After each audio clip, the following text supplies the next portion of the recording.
That looks scary. Wide angle lens is flattering to the face. It's 3 a.m. and I'm heading out to meet Austin to do some photos up at Loveland Pass. And I'm whispering because normal people are asleep.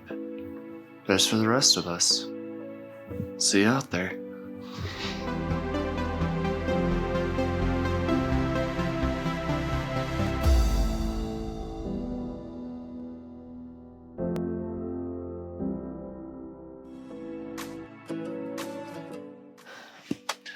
Okay, made it up to Loveland Pass, and now I kind of have a question of what to do. I want to shoot the Dark Horse Nebula and Antares area with an 85mm lens, which is a little bit wide. So for that, in the past, I'd always gone with this, the Sky Adventurer, Star Watcher Sky Adventurer. But now I had the opportunity to use this little guy. Now I'm just going to be shooting from next to my car, so I don't really need the portability of this one, but gotta test it out, right? So I'm going to set this up and see how accurately I can track at 85mm on a full frame camera. Let's see. I'm hoping for 2 minutes. 2 minutes be good. Well, this is kind of a fun update. They just closed the pass and we're up here. Austin's car is here. They said we can stay here. We don't have to leave, or we can't leave. We have to stay here. So I guess we're shooting.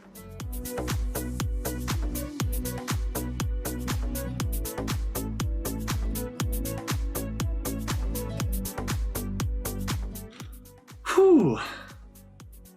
Well, that was an adventure. Back inside safe and sound, and I'm glad I'm back on a normal lens instead of that wide angle one that makes me look weird. That video ended kind of abruptly. It just ended with that time lapse, but the CDOT guy came back and said that if we left by 5, we could get out and be fine and we wouldn't have to stay there.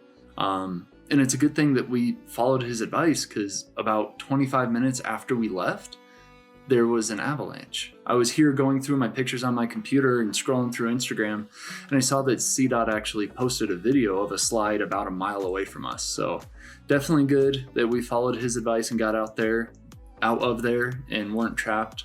So I kind of rushed home and didn't really pay attention to recording anything. To share my thoughts on the Move Shoot Move with the 85mm lens, it did really well. Here's the final product that I was able to create. There were a few issues, but they were mostly my fault. The rotator did its job perfectly.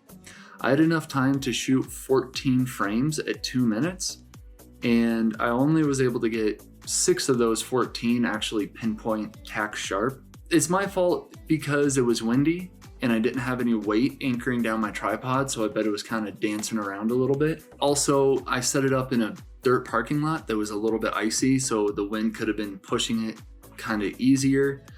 But other than user error, this thing worked perfectly. I was able to shoot for 2 minutes, and here's an example of how good it actually does look. This is the star Antares, and you can see those nice diffraction spikes, the pinpoint sharp stars all the way around it. This is one of the good frames that I was able to use, and now this is one of the bad frames. So either the wind was blowing or something goofy was going on. You can see how the stars are elongated and bulgy, so the tracking wasn't perfect. But again, do not blame the tracker. I definitely blame the user in this case. This gets me excited that I can shoot for 2 minutes with such good results.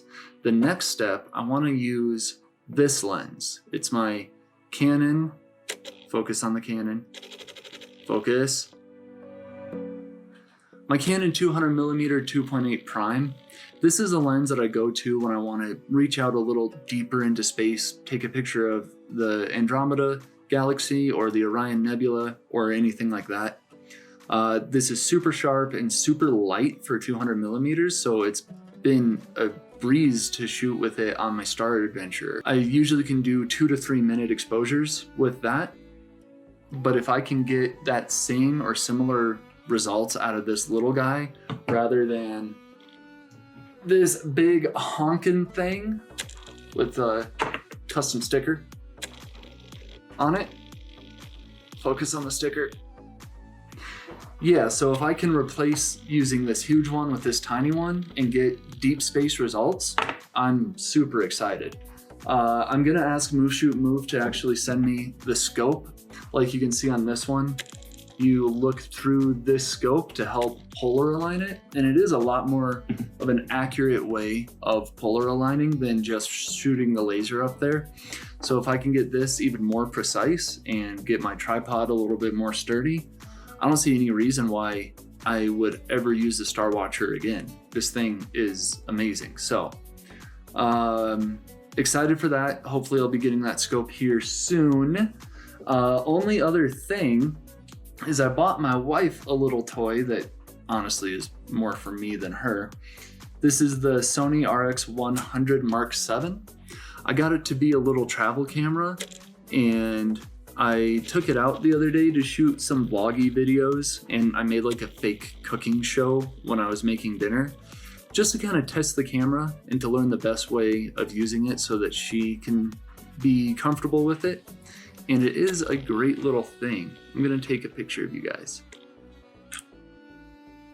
And you can see my lighting setup in my picture. It's really cool. So I'm gonna be sharing that video later, and if it's not your thing and you're just here for the stars, you can skip over that, but I don't know, I'm gonna have fun with it. Okay, that's all for today. To wrap up, Move Shoot Move, awesome. 85mm lens, awesome. And it's Milky Way season, so I'm excited. So as always, please give me that like, comment, subscribe for more videos, and I'll see you on the next one. Bye.